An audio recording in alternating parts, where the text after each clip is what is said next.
আসসালামু আলাইকুম। ইমানি বাস্তান চ্যানেলের আজকের পর্বে আপনাদের স্বাগতম। গত পর্বে আমরা দেখেছি শয়তানের প্ররোচনায় কিভাবে আমাদের আদি পিতামাতা জান্নাত থেকে বহিষ্কৃত হলেন এবং পৃথিবীর বুকে সম্পূর্ণ ভিন্ন দুটি স্থানে নিপতিত হলেন। আজ আমরা শুনব এক বিচ্ছেদের মহাকাব্য। আজ আমরা জানব কিভাবে আদম আলাইহিসসালাম ও মা হাওয়া এই অপরিচিত পৃথিবীতে বেঁচে থাকার সংগ্রাম করেছিলেন, কেমন ছিল তাদের সেই ৩০০ বছরের কান্নার দিনগুলো, এবং কোন সেই মহান বাক্যের উসিলায় আল্লাহ তাদের ক্ষমা করেছিলেন। ধৈর্য ধরে শুনুন সেই হৃদয়স্পর্শী দাস্তান। আল্লাহর নির্দেশে জান্নাত থেকে পৃথিবীতে নেমে এলেন হযরত আদম আলাইহিসসালাম ও মা হাওয়া। তাফসিরের বিশুদ্ধ বর্ণনা মতে আদম আলাইহিসসালামকে নামিয়ে দেওয়া হয়েছিল বর্তমান শ্রীলঙ্কার সুউচ্চ পর্বতশৃঙ্গে, যা আজ আদম পাহাড় বা শ্রীপাদ নামে পরিচিত, আর মা হাওয়াকে নামিয়ে দেওয়া হয়েছিল সৌদি আরবের জেদ্দায়। জান্নাতের সেই সুখ, শান্তি আর নিয়ামত হারিয়ে তারা আজ রিক্ত হস্ত। দুজনই পৃথিবীর দুই প্রান্তে, একে অপরের থেকে হাজার হাজার মাইল দূরে। পৃথিবীতে পা রাখার পর আদম আলাইহিসসালাম দেখলেন এক ভিন্ন জগৎ। জান্নাতের সেই সুশীতল বাতাস নেই ক্ষুধা নিবারণের জন্য হাতের নাগালে ফলমূল। এখানে আছে সূর্যের প্রখর তাপ, রাতের ঘুটঘুটে অন্ধকার আর বন্য হিংস্র প্রাণীর ভয়।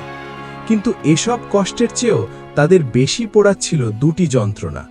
একদিকে রবের অবাধ্য হওয়ার অপরাধবোধ, আর অন্যদিকে প্রিয় সঙ্গীকে হারানোর বেদনা।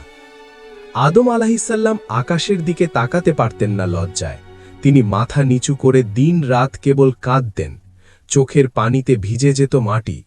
বর্ণনায় এসেছে আদম আলাইহিসসালামের কান্না এতই তীব্র ছিল যে তার চোখের পানিতে ছোট ছোট নদী তৈরি হয়েছিল, এবং সেই পানিতে পৃথিবীর বিভিন্ন ঔষধি গাছ জন্ম নিয়েছিল। তিনি পশু পাখি গাছপালা যাকে দেখতেন তাকেই জিজ্ঞেস করতেন, তোমরা কি আমার রবের খবর জানো? তিনি কি আমার উপর এখনও রাগান্বিত? কিন্তু প্রকৃতি ছিল নীরব। দীর্ঘদিন, মাস নয়, বরং প্রায় ৩০০ বছর বা তারও বেশি সময় ধরে তারা এই কান্নাকাটি ও অনুশোচনায় মগ্ন ছিলেন। মা হাওয়া জেদ্দার মরুভূমিতে একাকী কাঁদতেন আর স্বামীর খোঁজ করতেন, আর আদম আলাইহিসসালাম পাহাড়ের চূড়ায় বসে আল্লাহর কাছে ক্ষমা ভিক্ষা চাইতেন। কিন্তু আল্লাহর পক্ষ থেকে কোনো সাড়া আসছিল না। অবশেষে একদিন আদম আলাইহিসসালামের মনে পড়ল জান্নাতের এক স্মৃতির কথা। তিনি যখন জান্নাতে ছিলেন এবং তার দেহের রূহ দেওয়া হয়েছিল, তখন তিনি আরশের গায়ে একটি লেখা দেখেছিলেন। সেখানে লেখা ছিল, লা ইলাহা ইল্লাল্লাহু মুহাম্মাদুর রাসূলুল্লাহ। তখন তিনি বুঝেছিলেন আল্লাহর নামের পাশে যার নাম লেখা, তিনি নিশ্চয়ই আল্লাহর কাছে সৃষ্টির সেরা ও সবচেয়ে প্রিয় ব্যক্তিত্ব। আদম আলাইহিসসালাম সেই স্মৃতিকে সম্বল করে আল্লাহর দরবারে ২ হাত তুললেন। তিনি কান্নাজড়িত কণ্ঠে ফরিয়াদ করলেন, হে আল্লাহ, আমি মুহাম্মাদের উসিলা দিয়ে আপনার কাছে ক্ষমা ভিক্ষা চাইছি। আমি জানি না তিনি কে, কিন্তু আপনার নামের পাশে যার নাম থাকে তিনি নিশ্চয়ই আপনার কাছে অনেক মর্যাদাবান। তার খাতিরে আপনি আমাকে ক্ষমা করুন। আল্লাহ তো সব জানেন, তবুও তিনি জিবরাইল আলাইহিসসালামকে পাঠালেন জিজ্ঞেস করার জন্য, হে আদম, তুমি মুহাম্মদকে কিভাবে চিনলে, অথচ আমি এখনো তাকে সৃষ্টি করিনি? আদম আলাইহিসসালাম বললেন, হে রব, আমি যখন সৃষ্টি হয়েছিলাম তখন আরশের স্তম্ভে এই নাম লেখা দেখেছিলাম। আমি বুঝেছি তিনি আপনার প্রিয় হাবিব। আল্লাহ তখন খুশি হলেন এবং বললেন, হে আদম, তুমি সত্য বলেছ। সে তোমারই বংশধর এবং শেষ নবী। তার উসিলায় আজ আমি তোমাকে ক্ষমা করলাম। যদি মুহাম্মদকে সৃষ্টি না করতাম তবে তোমাকেও সৃষ্টি করতাম না। এই হাদিস ও বর্ণনার বিষয়ে মুহাদ্দিসদের ভিন্ন মত থাকলেও কাসাসুল আম্বিয়া ও তাফসিরের কিতাবগুলোতে এটি বহুল প্রচলিত। এরপর আল্লাহ আদম আলাইহিসসালামের অন্তরে তওবার সেই সর্বশ্রেষ্ঠ দোয়াটি ঢেলে দিলেন, যা পবিত্র কোরআনে বর্ণিত হয়েছে, রাব্বানা জালামনা আনফুসানা ওয়া ইল্লাম তাগফির লানা ওয়া তারহামনা লানাকুনান্না মিনাল খাসিরিন। হে আমাদের রব, আমরা নিজেদের উপর জুলুম করেছি।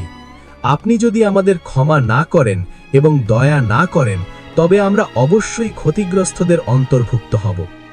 আল্লাহ তাদের তওবা কবুল করলেন। আসমান থেকে রহমতের ধারা নামল। জিব্রাইল আলাইহিসসালাম এসে আদম আলাইহিসসালামকে সুসংবাদ দিলেন এবং বললেন, আল্লাহ আপনাকে ক্ষমা করেছেন, এবার আপনি মক্কার দিকে যাত্রা করুন, সেখানে আপনার স্ত্রীর সাথে সাক্ষাৎ হবে। শুরু হলো এক দীর্ঘ যাত্রা। আদম আলাইহিসসালাম শ্রীলঙ্কা থেকে ভারতের উপকূল হয়ে পায়ে হেঁটে আরবের দিকে রওনা হলেন। পাহাড়, পর্বত, নদী আর জঙ্গল পেরিয়ে তিনি এগিয়ে চললেন। তার প্রতিটি কদমে পৃথিবী ধন্য হল। বর্ণনায় আছে, আদম আলাইহিসসালাম যেখানে পা রাখতেন সেখানেই জনবসতি গড়ে উঠত। অন্যদিকে মা হাওয়াকেও জিব্রাইল আলাইহিসসালাম পথ দেখিয়ে মক্কার দিকে নিয়ে এলেন। অবশেষে জিলহজ মাসের ৯ তারিখ এক পবিত্র বিকেলে মক্কার অদূরে এক বিশাল খোলা ময়দানে তাদের দেখা হল। দূর থেকে একে অপরকে দেখে তারা চিনতে পারলেন। দীর্ঘ বিচ্ছেদের পর এই মিলন ছিল অত্যন্ত আবেগঘন। তারা একে অপরকে জড়িয়ে ধরে কান্নায় ভেঙে পড়লেন। তবে এ কান্না শোকের নয়, শুকরিয়ার। যে ময়দানে তারা একে অপরকে চিনতে পেরেছিলেন বা পরিচয় হয়েছিল, সেই ময়দানের নাম হল আরাফাত, পরিচয় হওয়ার স্থান। আজও হাজিরা সেই আরাফাতের ময়দানে দাঁড়িয়ে আল্লাহর কাছে ক্ষমা প্রার্থনা করেন, ঠিক যেমন আমাদের বাবা মা করেছিলেন।